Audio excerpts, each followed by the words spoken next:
Getting rid of underarm smell can help you feel fresh and confident, so here are some simple tips to follow. First, keep your underarms clean. Wash them daily with soap and water to remove sweat and bacteria.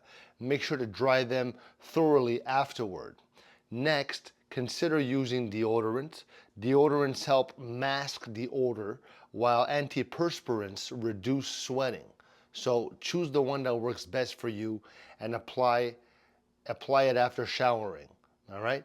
You can also try natural remedies like baking soda, which can absorb odors.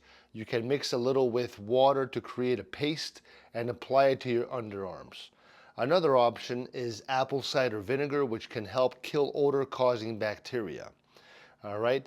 Now, wearing breathable clothes can also help.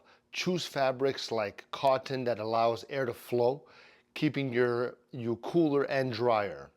Lastly, pay attention to your diet because foods that, like garlic and onions can sometimes make body odor stronger.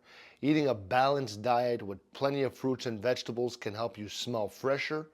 And if you still have issues, it might be a good idea to talk to a doctor and they can offer advice and help you find a solution that works for you. Acidic foods are going to do it. If your pores, your sweat, you eating too much acidic food, that's what's going to happen. All right.